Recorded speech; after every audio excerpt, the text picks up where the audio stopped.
Hey guys, welcome to Adobe Live today. I am Spencer Nugent. Hope this thing's on and working. Today we're gonna have some fun. Kick things off with a little bit of interior design. Just a little bit about me. I run a website called Sketchaday and I do a lot of drawing, but I also actually do a lot of interior design stuff on the side as well, which is something that I do.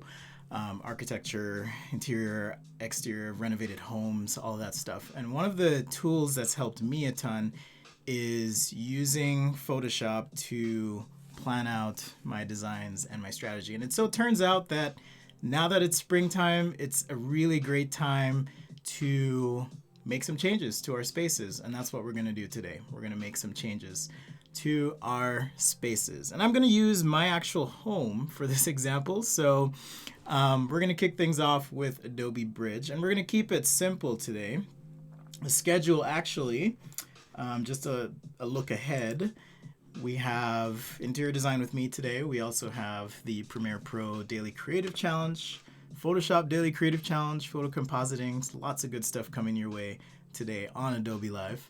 Illustrator Creative Challenge with Claddy, Branding and Identity, XD, Draw Along with Kyle Webster, which is always awesome. I'm a little biased because I like drawing. And we also have a design off. So plenty of content for you guys today on Adobe Live. So we're gonna kick things off with some Photoshop. Well, actually, I'm gonna jump into Bridge first, my bad. So let's transition here, there we go. So actually, I don't use Bridge a ton, but I do use it. This is kind of my workflow. I actually kick things off for this project with my Nikon SLR, took some pictures of my home on the inside with a nice wide angle lens. And wherever possible, if you can, shoot raw. That's gonna allow you to make all sorts of awesome changes to your photos that I'll show you here in our demo. So I've picked a picture here. It's DSC 9175 NEF. If I double click on that, it's going to open up the camera raw for Photoshop. And now I have the ability to make some changes, but what I'm going to do is I'm going to start with a baseline. Okay. And I actually want to underexpose the image just a little bit, because if you notice, the window in the background is a little bit blown out. Now, my backyard's not the most impressive, it's not the prettiest, but I also want to make sure the values in the photo that I'm going to be manipulating are what I want. And so raw just gives me the control over pretty much everything in this image. So it's pretty awesome. I can adjust the sharpness, contrast, exposure. So just playing with the exposure slider here, you can kind of see how we get a little bit darker, lighter, and now I'm able to pull some detail out the window. So now I'm going to hit open image, and it's going to process, open in Photoshop, and now I have an underexposed image. So I'm going to jump back to Bridge here and open that up one more time. Actually, we're going to do this 2 more times. So I'm going to go with the default, which should be 0. So I'm going to just hit that little link default. It resets everything back to the way you captured it in the photo. Now, like I said, I'm not a photography expert when it comes to exposure and lighting and all of that. So I love the flexibility of being able to do this in Photoshop as needed and make those changes. So now I'm going to hit open image. Okay, so we have another image here. And back to Bridge. I'm noticing that the walls, so if I go back, open this, and this is just as it was taken, the walls aren't as bright as I would like them to be, and I want the ability to perhaps highlight a few things as needed. So I'm actually going to overexpose the image, okay? And this is going to be a layer that I can use in my composition here to lighten some things up. So I'm going to hit open image, and now let's jump back to, well, actually, I'm going to select everything here and just hit copy. There's many ways to do this, but I try to keep things simple. So select all, copy, and now I'm going to paste it. So I have a new layer on top of that existing layer, okay? And you can see the walls are a lot brighter. So now I'm going to take the standard image that was taken out of the camera, and I'm going to paste that into our composition here. So that's layer 2.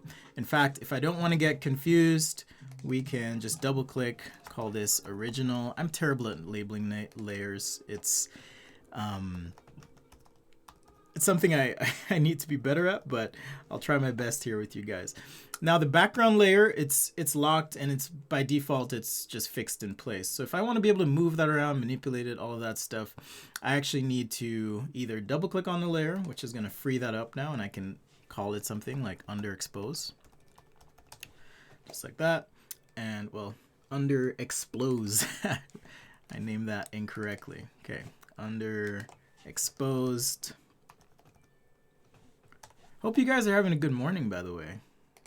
I'm excited to be creative and show you guys how I do this. All right, so now I have an overexposure, the original, and an underexposure. Okay, so I'm gonna go ahead and turn off my overexposure for now, and let's zoom into the window, because that's the first thing that I wasn't terribly happy with. The lasso tool, if I tap and hold with my mouse, I can select the polygonal lasso tool, which is basically my quick and dirty way of making selections. So I'm just gonna select as best I can inside this window, specifically the window panes, and we're gonna create a mask. Okay, so I have one selection. Now if I want to add to that, just hold shift and you'll notice that there's a little plus sign that shows up next to the polygonal lasso tool, and that means I'm going to add to the selection. So now I can make a selection here. I'm not going to worry too much about the plant right now, just yet. We'll take care of that guy. I just want to make this mask. So on a new layer, let's see, new layer. I'm used to using keyboard commands, my apologies. So on a new layer, just that little box with the plus, I'm now going to, it's an empty layer, and I'm just gonna hit mask, okay? And so that's my quick way of just saving the mask. And again, if I wanna remind myself of what this is, window mask, okay? Just like that. Let's see, so now I have my mask, and if I turn off the original, like I said, you can see that we can see a lot more detail outside than we were able to in the original photo. Now, with the raw camera file format, if you overexpose, sometimes you get a little bit of a noisy look, or it's possible that the noise in the film will show up as well. So that's something we'll have to pay attention to here. So now that I have this selection, I can actually go to my underexposed layer here, and I could move this up. I have a few options here. I can move this up, and we can actually drag this mask while holding Alt on your keyboard, or Option if you're using a Mac, and now it's going to copy that mask to my layer. So now I have this underexposed window area. If I turn that off, you can see the original. Can't really see a lot of stuff on the outside. And now if I turn this layer on, we can see a lot more detail in the window. So just a little trick if you are hoping to pull some detail out of your photo as you're working on it. All right, so right here, the next thing I want to do is I actually want to isolate this wall, because one of my things in this house, I just moved in about a year and a half ago. I haven't really taken the time to spruce things up. So I want to add some vegetation to the room. I want to add some color. And I'm actually from the island of Jamaica. That's where I'm from. And I've been here a while, but I love the colors. So what I'm going to do is actually just, oops, it wants to export here. So I'm just going to go ahead. I have a folder of elements. I could pull these into my Adobe library, but I do have, let's see, I do have an image here. Maybe it's in my downloads. I think it's in my downloads. Let me just grab that. And we're just going to drag and drop this into our canvas here. Now, I was going to use Adobe Capture. I had a little technical difficulty as far as setting up my color palette, but we're just going to keep this on a layer for now. Just drag and drop it right into Photoshop so we can use that. So now I want to work on this wall area. Okay, so I'm going to pick from the corners of the wall as best as I can, again with this polygonal lasso tool. All right. And we're just going to make a rough selection that we can clean up a little bit later here. So even overlapping the couch is fine. The important thing is I just want to make sure I can capture this wall. And now make a new layer, just like so. And this is kind of how I save my selections. A new layer, fill it with white, black, or some other color, and we'll just save that. Now, let's say I want to subtract the windows. Same thing. I'm going to just quickly and roughly make a selection here using the polygonal lasso tool. And for interior design, it's kind of nice because there are a lot of straight elements. So it's fairly easy to just pick out these things, whether it's a wall or some piece of furniture or something like that. So quick selection here, and we'll go ahead and refine this. I'm pretty zoomed out, so I can already tell. I know there's an area here, for example, where I was just kind of eyeballing it. So if I need to modify this, I'm just going to hold Alt, and now that's going to take away, and Shift is going to add. There's some of that noise I was talking about in the photos. You can see there. And let's go ahead and zoom out. Oops. My bad.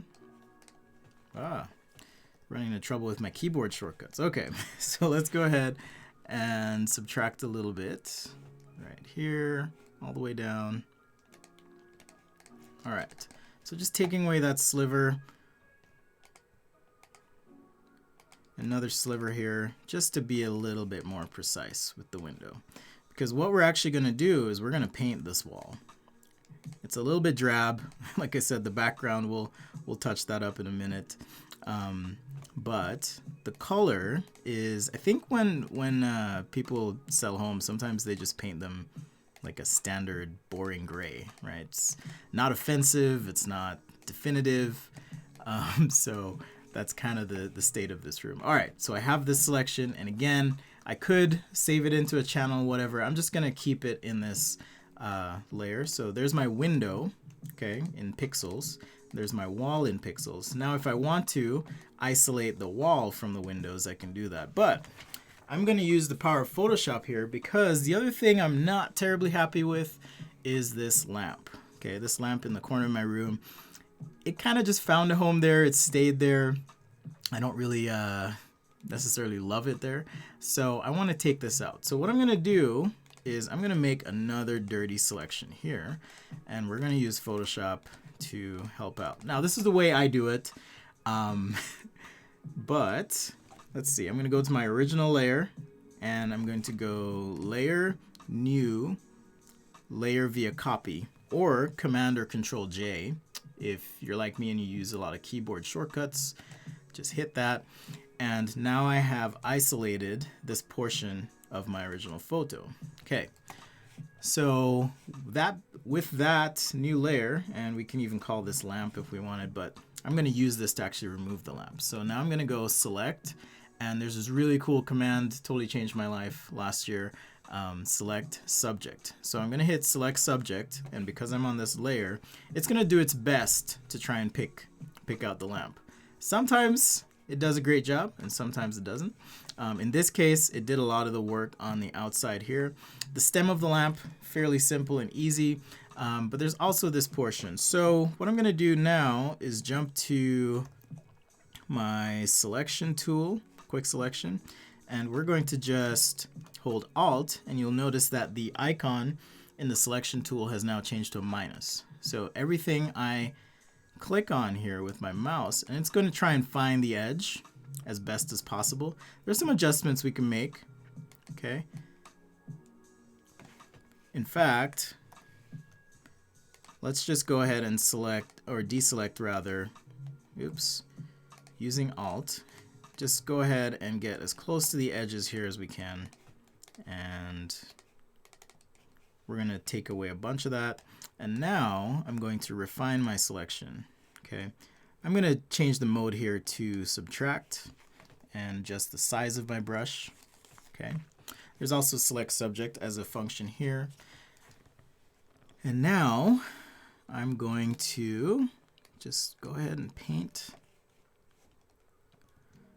I don't know why it's deselecting my whole selection, but it should only be deselecting a portion. So we may have to do this the hard way.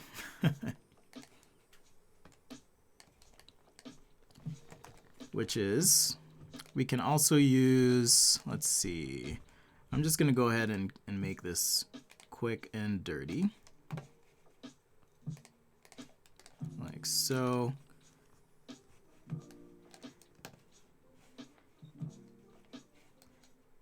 just like this. Okay, because the stem of the lamp is pretty easy and straight.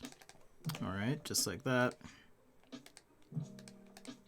And since I'm pretty close, I'm just going to use this to clean up this layer. So if I turn off my original layer here, now I have the lamp. So I'm going to use this as a selection to then try and use context-aware fill.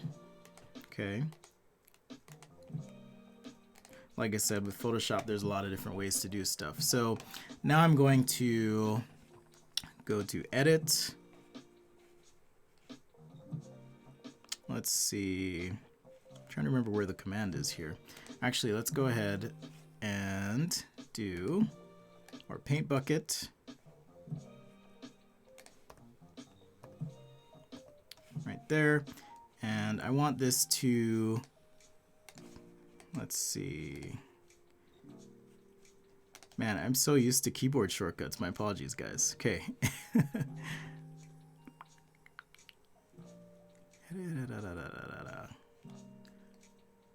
Okay, let's do it this way. I'm going to just go ahead and pick this color because we're going to paint over the wall anyways. It's not a huge deal. So, new layer, and I'll just go ahead and fill in just with the color there, okay? And that color I just sampled from the wall. So, just eyedropper, and there's our little placeholder for now. Okay, so going back to the wall, right, there's our solid wall color, and that's why I say it doesn't really matter that much, because now I'm going to actually, let's see, this should be our window layer. So if I make this selection with the wall, and that's just by command or control clicking on the layer, now I can hold Alt and subtract the window, okay? So with that, if I make a new layer, and in fact, I'm gonna go ahead and make a solid color adjustment layer, okay? And to do that, there's this little icon at the bottom in the middle of your layers palette. If I click on that, I have a few options. I can make a solid color, gradient, pattern, brightness, contrast. Adjustment layers are a great way to make non-destructive edits to your images. So now I'm gonna hit solid color, and we'll just pick something to start. But what I do wanna do here is actually pull up my image that we pulled in, which is right here. And now I can sample colors. So if I want to brighten this room up or try something interesting or different, you know, maybe if I want to stay neutral and safe, I could even pick this blue.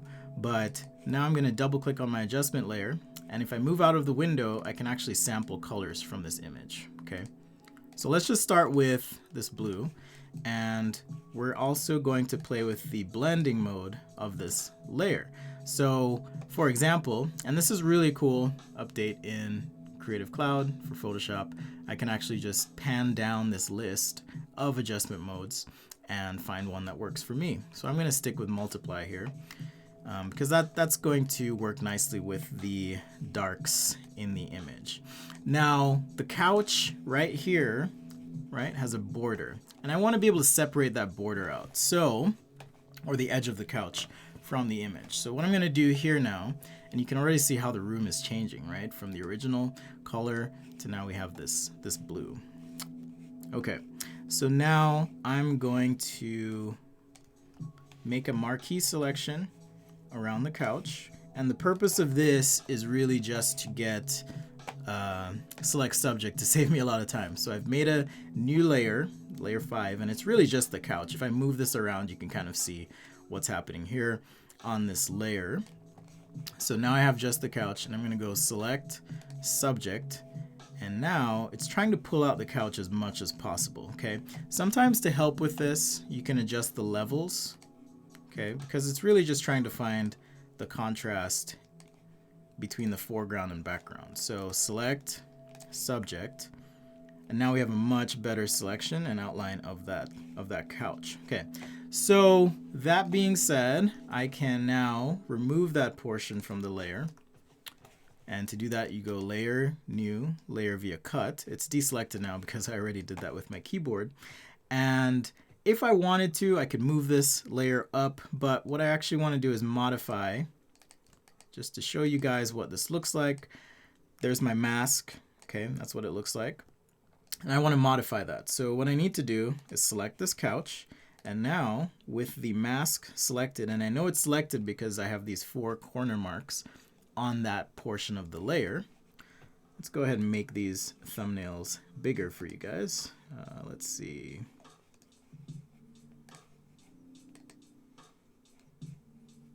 Yeah, I'll do that for the stream tomorrow.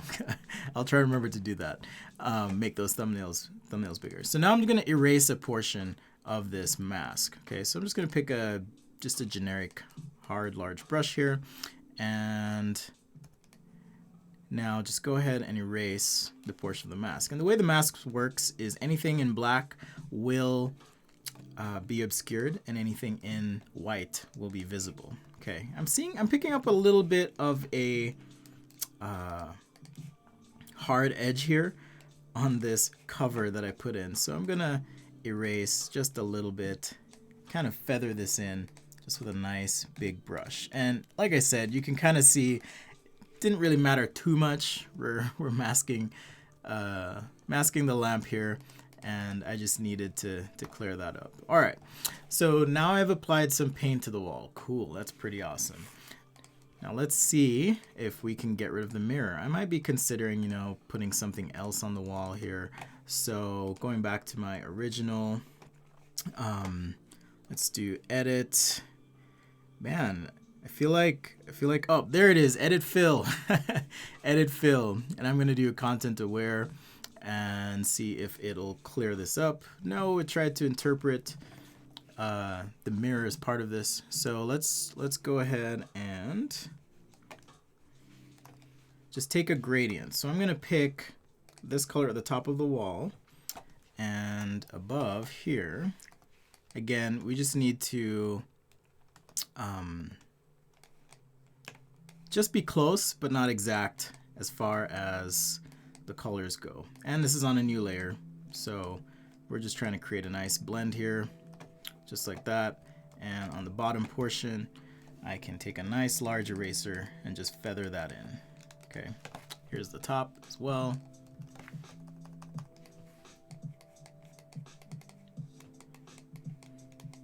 I could also use the rubber stamp tool to kind of clear this up, but I just want to replace what's on the wall with a little bit of something. So again, not a huge deal. Just paint in a little bit of color there. Okay, so back to my elements. Let's see, desktop elements here.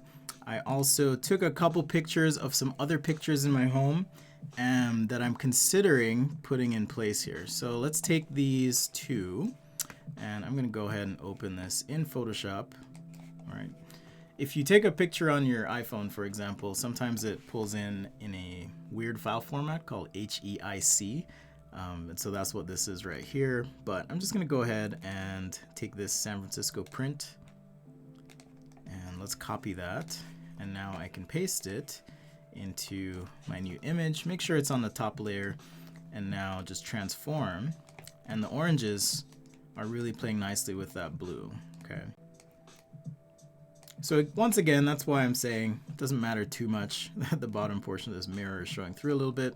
So now that I've selected transform, I'm just gonna place this here for a minute. I can also distort my transformation. Now, there's perspective happening in the room. Okay, so if I were to draw a couple lines here just to show you guys real quick with my brush, I'll do this in red so it's a bit more obvious for you. Okay, so I'm just gonna click here and oops, make sure it's an intense red. There we go, intense red. And let's actually draw a line. I'll do a line, and I'm gonna make it 5 pixels. Well, let's do 10, so it's nice and bold. And on my stroke, I'll do red, like so. There we go. So we got a line now. And okay, the weight of my line, that's what I want to change, the weight. All right, so now I have a line, and I'm going to draw this out on my windowsill. So that's kind of the description of the perspective. So for the transformation of my element here, I can use these lines as a guide essentially. So now if I hit Edit, Transform, or Free Transform, I have these squares on my object. Okay. So what I like to do is, let's say this picture is roughly the height of the window. I'm going to scale this far edge so that these two squares on the left side kind of line up, okay, with those perspective lines. And now if I hold Command, you'll notice normally when I'm hovering over one of these squares, I have the option to scale up, rotate, a few things like that. Now I can actually, if I hold Command, I can click on this corner and drag up, okay? And I can click on this corner on the bottom and drag down. And so now my picture appears to be more in perspective. The other thing I want to do is, because this is in perspective, it actually needs to be a little narrower than it is right now in the picture.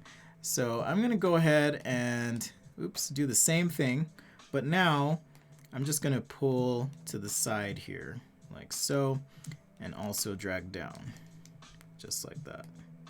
Okay? And then place it wherever you feel you want it to be in the picture here.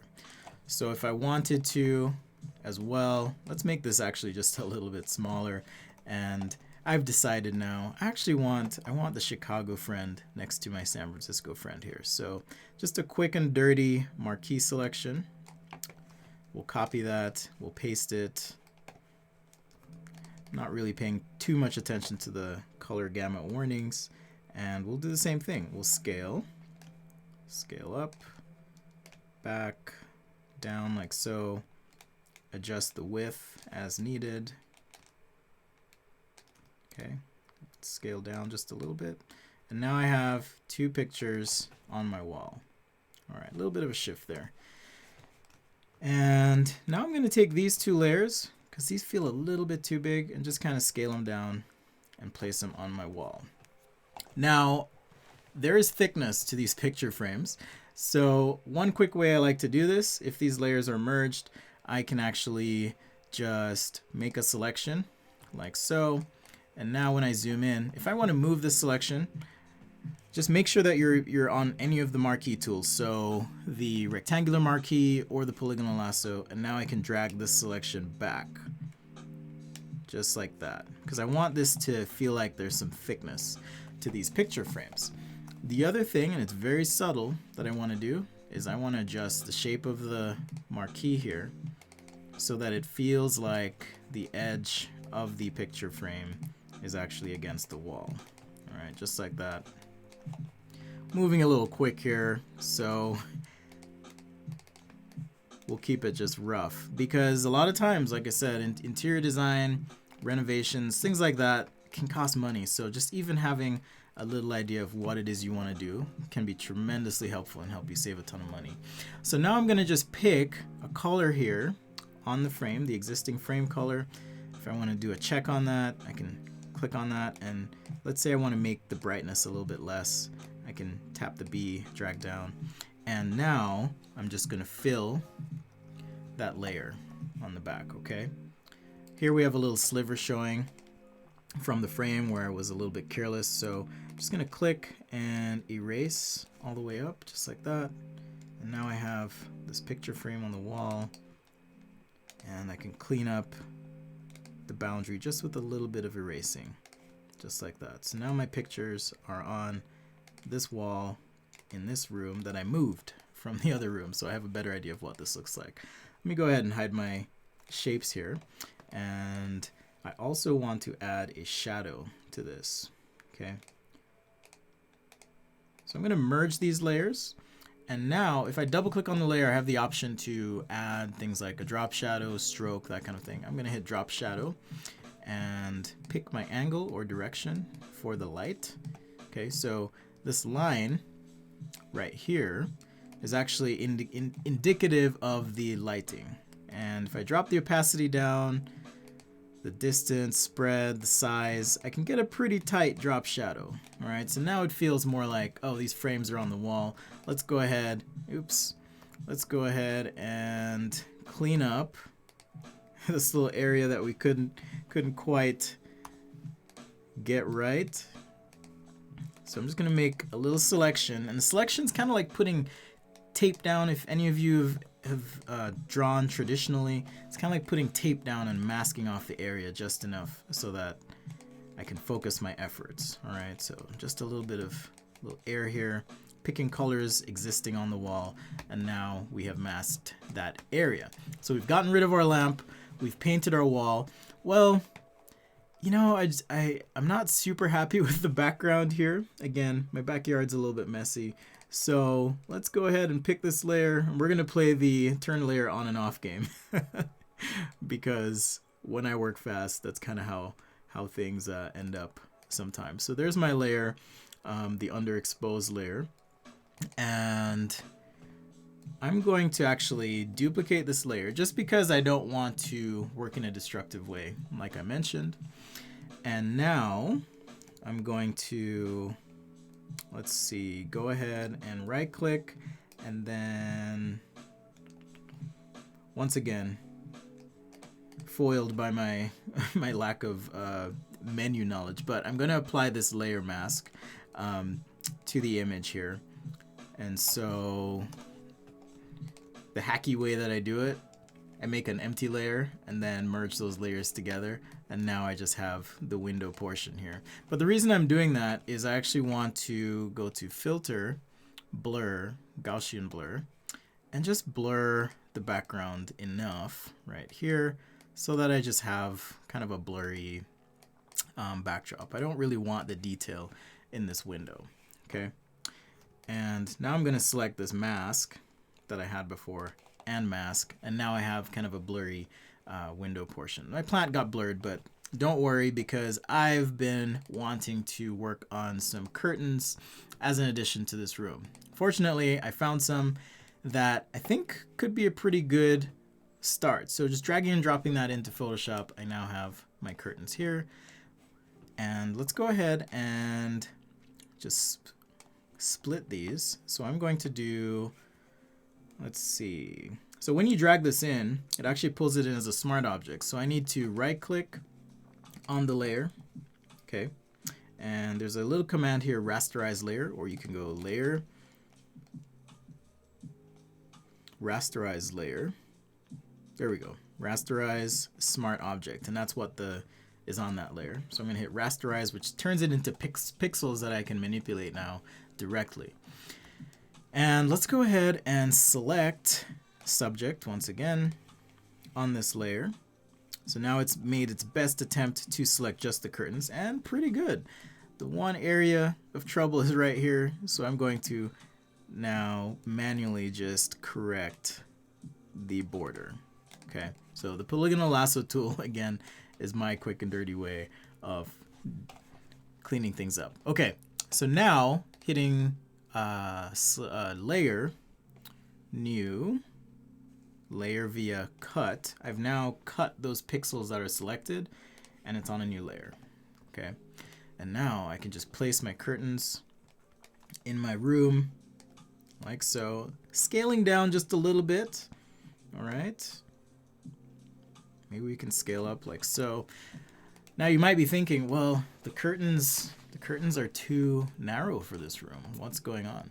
Well, now I'm going to, just with the rectangular marquee tool, make a selection.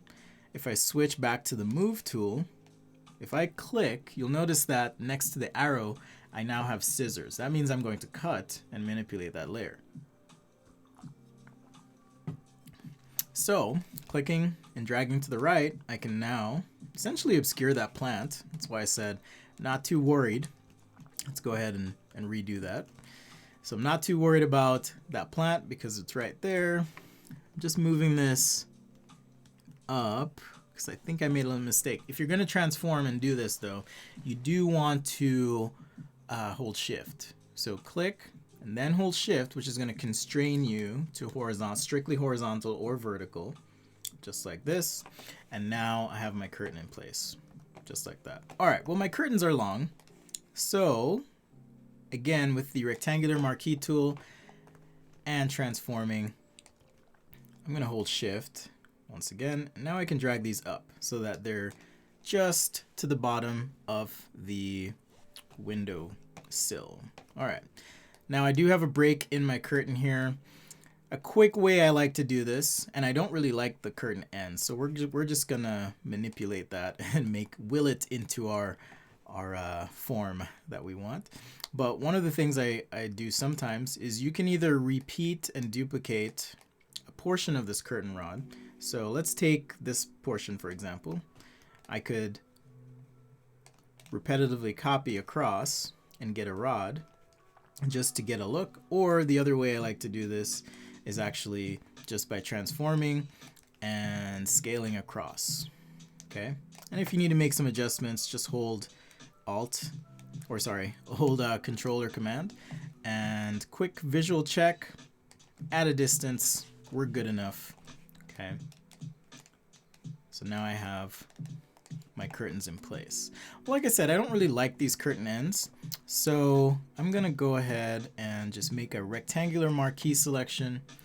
Let's pick our same curtain color on a new layer and then just hit delete. Okay, so that's gonna give me kind of a rectangular look and feel to this curtain end. So let's work on this little, I forgot the name of it, corbel, I think. I don't remember the name here, but I'm just gonna work on this a little bit. So I'm imagining this thing being somewhat cylindrical, and if it is cylindrical, I'm gonna have a highlight and shadow on this object. So with my brush, I can just tap with my mouse like so, and then for the bottom portion, you know, if it's really shiny, it's going to be really crisp, like that. But I can just paint a little bit there, and then using a little bit of black on the bottom, right there, just kind of paint in so that now it feels a little bit better. It looks like I've got some sort of more geometric shape right there. Okay. And now I'm gonna just take this thing that we did and duplicate it, and now I can move this to the other side like so, position it where I want, and now I have updated my curtain rod and corbels. Well, let's say I want to change this color and play with a few different options. If I want to preserve these, and by this color, my apologies, I mean the wall here. If I want to preserve these, I can just make a couple duplicates of the layer. Just make sure, since it's set to multiply, that you're not stacking these and turning them all on at the same time. But now I can turn back on. When we use Capture tomorrow, I'll show you how to add colors to your Adobe Creative Cloud library so that you can reference those at any point in time. But let's say, you know, I've been considering something like a yellow wall. I'm just gonna click and drag over this sunset because I want to feel like, you know, I'm bringing a part of home to me, home being Jamaica. And so let's say I pick that color. Actually, I did this in the reverse order. So let's have the image on, double click on that adjustment layer, and now I can, especially if I move this window out of the way, you can see now I can just click and drag over the image, and if there's a color I want to have on this wall, we can place that just like so. We can make adjustments as well. So if I want to adjust the hue, saturation, or brightness, I can do that as well. So just panning around in here, I have the color family selected, and maybe I just want to make a couple adjustments to how intense that is, right? Or maybe I do want to be really intense. You can play with that. All right, so just like we did on our picture, I'm gonna jump to our curtain layer, and just so I don't forget, I'm gonna call this curtains. And behind my curtains, I want there to be a shadow, okay? So double click, hit drop shadow. It actually remembers the last settings you used, and you can see I now have a drop shadow on my window a little bit and on the wall. All right. I'm going to adjust the distance as well as the size and just drop the opacity a bit and adjust the spread as well. Okay. So now I have curtains on a wall that I didn't before. Well, like I said, I want a plant. This doesn't feel like it's sitting terribly well with me yet. We need to make a couple adjustments here. I want a plant in the room. And the couch is looking pretty drab. So we'll deal with the couch tomorrow on tomorrow's segment, where we're going to import three-dimensional objects, apply textures to those, and kind of envision what a few more elements in the room might do for us. But in the corner, I want to add a plant. So I've been thinking about like a fiddle fig. So I have a few fiddle figs here that I can play with. So let's go ahead and drag both of these in to Photoshop. Just drag and drop. Actually, I'll just go ahead and drag to Photoshop on my menu bar here. Boom. And now I have that fiddle fig. Okay, so I'm just going to evaluate this image. It looks like I'm seeing a little bit of the top of the pot if I were to put the plant in the corner, which is kind of where I'm thinking about putting it. So let's go ahead and use this one. And so I'm going to do select. Actually,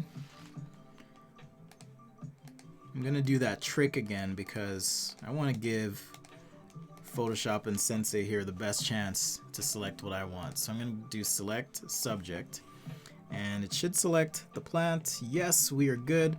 I'm not even worried about the fact that it didn't select the bottom here.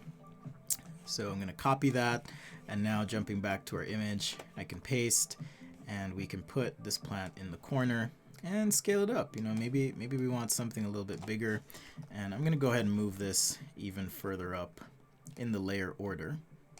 Something like that. I have this basket in the corner of my room, so I'll use that positioning and maybe just place this roughly where I can hide that lamp. Okay, now the bookshelf would cover a part of the plant, so I'm just going to make a polygonal selection here like so, and if I select the inverse, I can use this as a mask. So layer, new, or sorry, layer mask from selection. Let's see. You know what? I'm just going to use my button here on the bottom. It's the third button over from the left. There we go.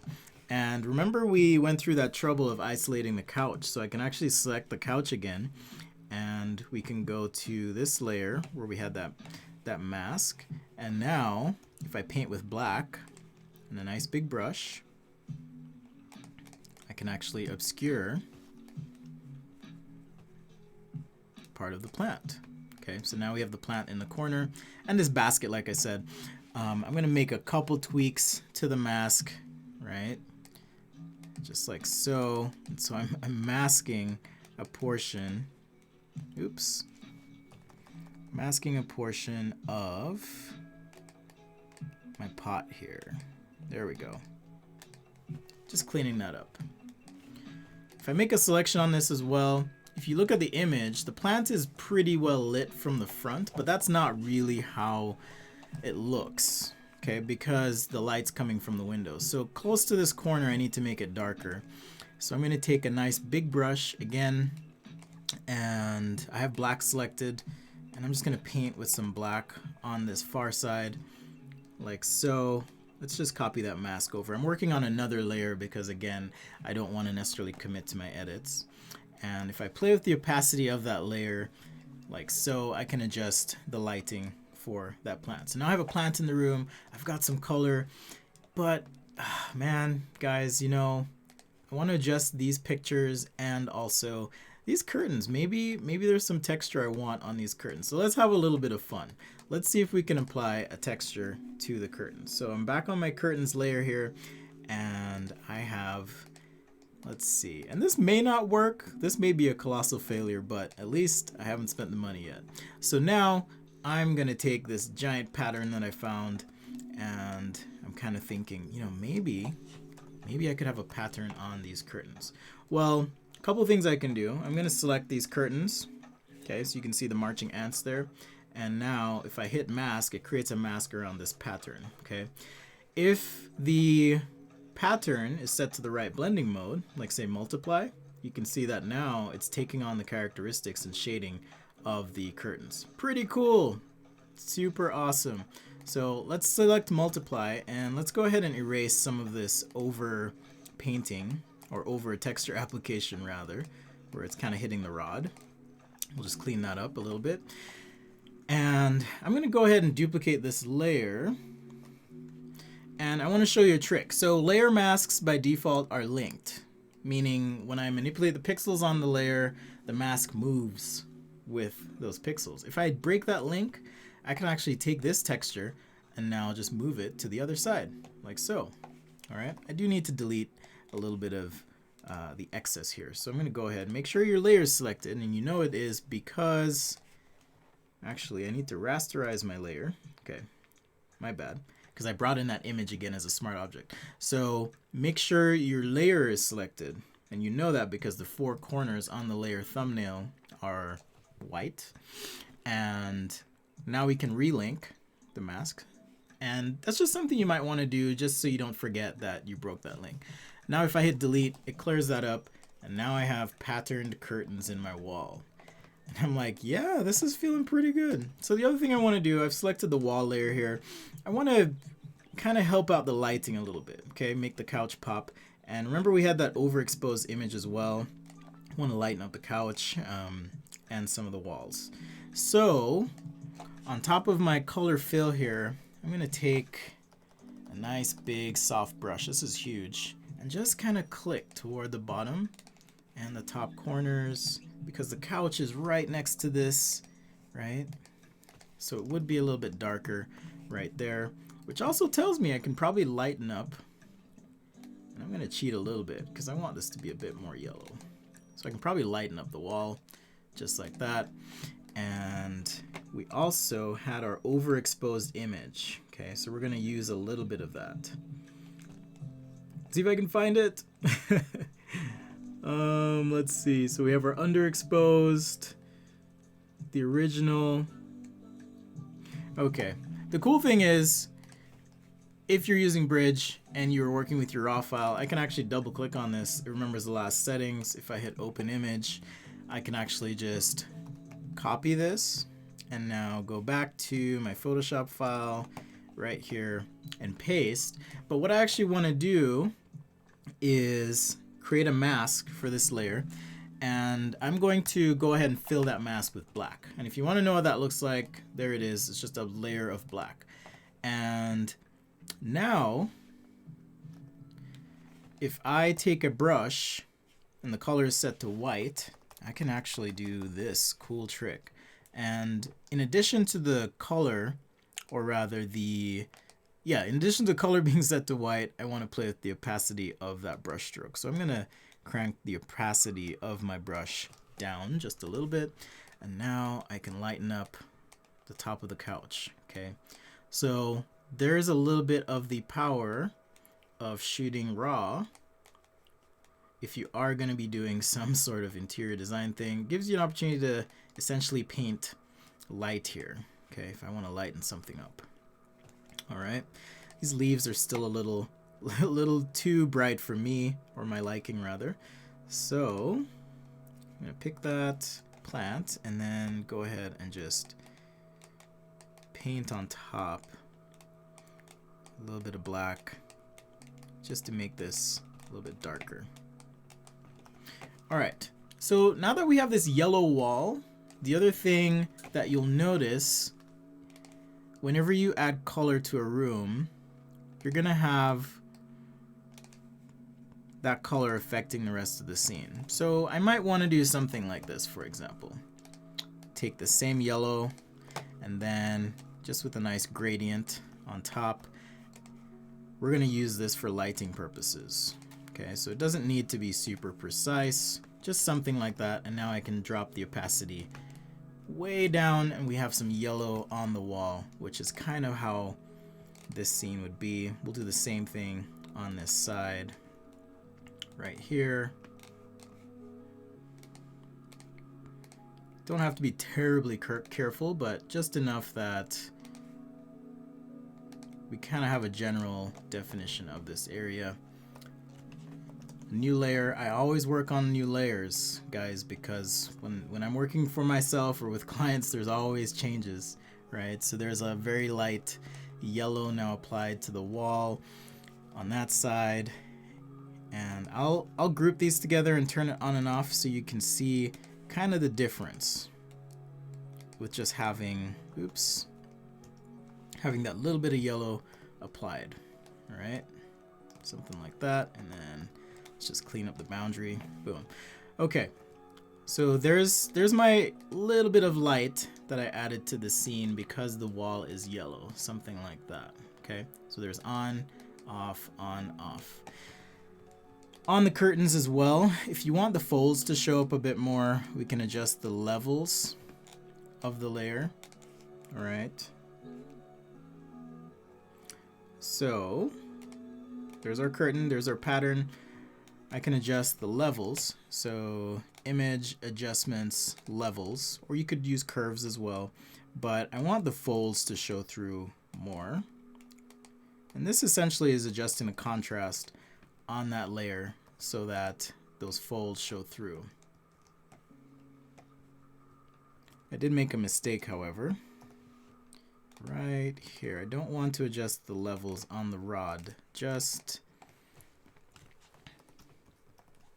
the fabric itself. All right. So tomorrow we'll be taking a look at how we might add stuff to the couch in 3D. So today was, believe it or not, a little bit more basic. Tomorrow we're gonna kick it up a notch and see if we can add some cushions, maybe a throw blanket, eliminate this coffee table here, and try a few other things to see if we can help out the scene. All right, well, that's looking pretty good, guys. And if there are other textures you wanted to try, you could certainly throw those on the curtain or the wall. But as you can see, we eliminated the mirror, put these pictures in, added a plant, painted our wall. We applied texture to the curtains, worked on the lighting in the scene, and used Adobe Bridge as well as Camera Raw to establish the right lighting levels for the scene. So I know we covered a lot of stuff, and we'll recap a little bit tomorrow as well as introduce those additional elements to continue building out our scene and our room here as well. Okay, guys, thank you so much for hanging with me. I'm gonna switch over here so I can see you. There we go. Thank you so much for being a part of Adobe Live, getting started this morning. I hope you have a fantastic day. As a reminder, we have a ton of content for you today. Up next, we have the Premiere Pro Daily Creative Challenge with Jason Levine. We also have the Photoshop Daily Creative Challenge and some more photo compositing. I might actually tune into that one because I'm always learning new stuff. The Illustrator Creative Challenge, Branding and Identity, the XD Creative Challenge as well, and Draw Along with Kyle Webster. That's another one I'll probably join. And we also have a Design Off with Voodoo Val and Chris Bourassa. So once again, tomorrow we'll be back. Same bat time on Adobe Live. Thanks, guys, and I'll catch you later. Thank you.